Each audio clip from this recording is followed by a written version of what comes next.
So మనం happiness గురించి ఎన్ని విధాలుగా చెప్పాలో తెలుసుకున్నాం. ఇప్పుడు so the opposite of happiness is sad. మనందరికీ తెలుసు సాడ్నెస్. ఓకే, సో దాన్ని మనం ఎలా చెప్పొచ్చో ఈ వీడియోలో నేర్చుకుందాం. So the first one is మనకు అందరికీ తెలుసు సాడ్. ఓకే, మనం సెంటెన్స్లో చెప్పొచ్చు I'm so sad, I'm so sad. So ఇంకా మనకి అదే సాడ్ని మనం బ్లూ అని కూడా అనొచ్చు, BLUE. ఇక్కడ blue it's not about the colour you are talking about, but it's also emotion. Okay, ఆ సాడ్ని మనం బ్లూ అని కూడా అనొచ్చు. యు లుక్ బ్లూ టుడే అంటే మీరు ఈరోజు కొంచెం సాడ్గా కనిపిస్తున్నారు అని. You look blue today, why do you look blue అని మనం చెప్పొచ్చు. Why do you look blue today, నువ్వు ఎందుకు ఈరోజు సాడ్గా ఉన్నావు అని మనం చెప్పొచ్చు. హీ లుక్స్ గ్లూమీ, అతను చాలా సాడ్గా కనిపిస్తున్నాడు. He looks gloomy. ఇంకా మనం చెప్పొచ్చు సారోఫుల్. సారోఫుల్ కూడా so nothing but sad. A sorrowful song మనం చెప్పొచ్చు. ఇట్స్ ఎ సారోఫుల్ సాంగ్ అంటే దట్ క్యారీస్ సాడ్నెస్. ఓకే, సాడ్ని క్యారీ చేస్తుంది ఆ song. Okay, a sorrowful song. ఇంకా మనం చాలా స్ట్రాంగ్ ఎమోషన్స్లోకి వెళ్ళిపోయినప్పుడు సో ఈ సాడ్ ఇవన్నీ జస్ట్ నార్మల్గా కనిపిస్తాయి. So you can say that grief, GRIEF, grief. Grief is a noun అండి. సో దాన్ని వర్బ్లోకి తీసుకెళ్ళినప్పుడు grieved, he grieved inside. Okay, grieved అంటే చాలా మన హృదయంలో చాలా బాధపడడం. Okay, he grieved inside. Okay, అతను చాలా బాధపడ్డాడు, హీ గ్రీవ్డ్ ఇన్సైడ్. ఓకే, ఇంకా వర్డ్ ఉందండి agony, AGONY, agony.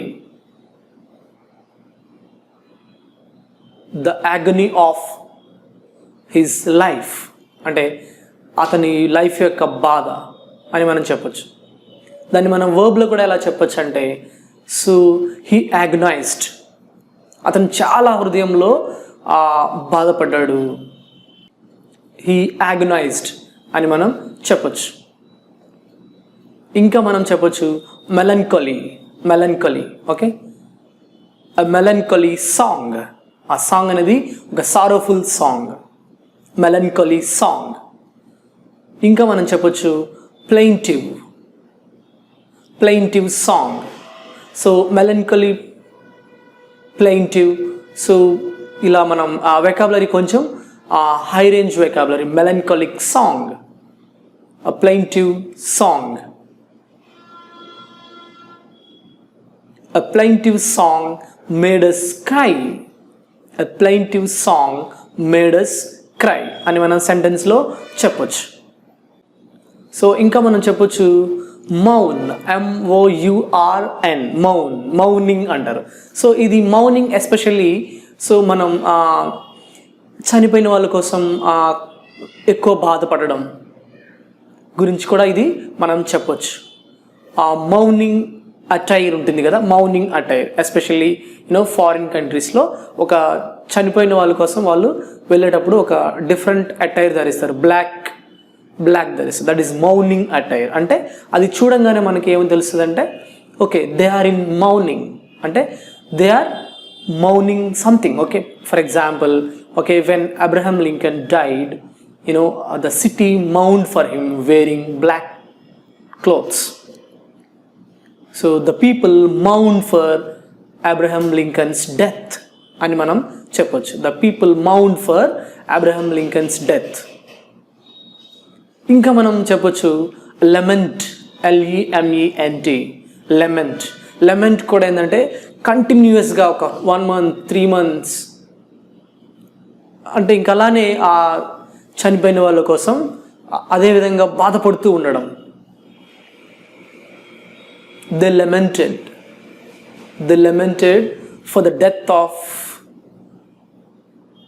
his son, they lamented for the death of his son, they lament. Okay, చాలా ఎక్కువ బాధపడడం. ఓకే ఓకే అతను లేడని ప్రతిరోజు అతను తలుసుకుంటూ బాధపడుతూ ఉంటారు. ఓకే, మౌనింగ్ కానీ లెమెంట్, అలా మనం వొకాబులరీ చెప్పొచ్చు.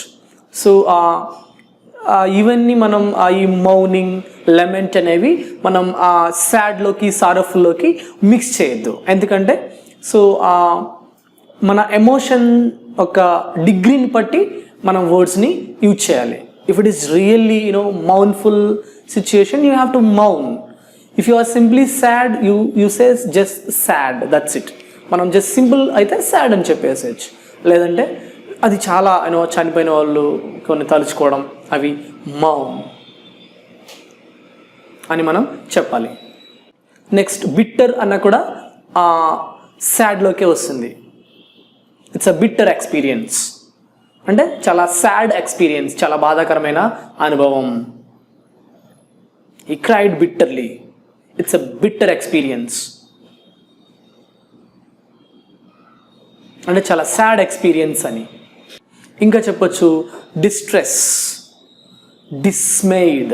Okay, distress, dismayed. Okay, so don't be dismayed. Okay, చింతించొద్దు. డోంట్ బి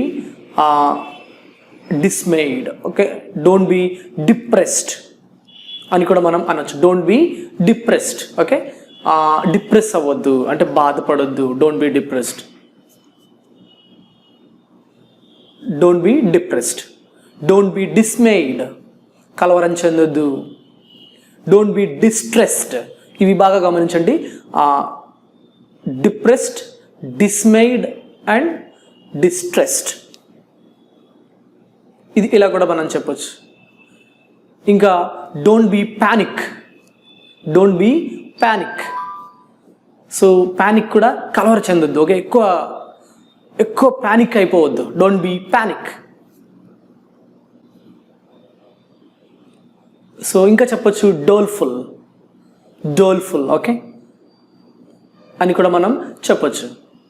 ఇంకా సారీ కూడా ఈ కొన్ని సిచ్యువేషన్స్లో సాడ్గానే ఉంటుంది. సాడ్కి సినోనిమ్గా యూజ్ చేసుకోవచ్చు ఆ సారీని. He feels sorry. Okay, he feels sorry అంటే అతను బాధగా ఫీల్ అవుతున్నాడు. హీ ఫీల్స్ సారీ అని మనం చెప్పచ్చు. He feels sorry. He feels dejected, he feels dejected. Okay, అతను డిజెక్టెడ్గా ఫీల్ అవుతున్నాడు అంటే ఒక డిప్రెషన్లోకి అలా ఫీల్ అవుతున్నాడు అని మనం చెప్పొచ్చు. ఈ ఫీల్స్ డిజెక్టెడ్ అంటే ప్రతి ఒక్కరు మనల్ని రిజెక్ట్ చేయడం. ఓకే, మనం డిజెక్ట్ అయిపోతాం. Right.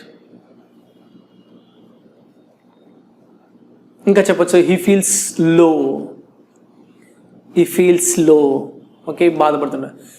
He feels down cost అంటే అది కూడా మనం బాధ గురించే చెప్పొచ్చు. హీ ఫీల్స్ డౌన్ కాస్ట్ అని కూడా మనం చెప్పొచ్చు.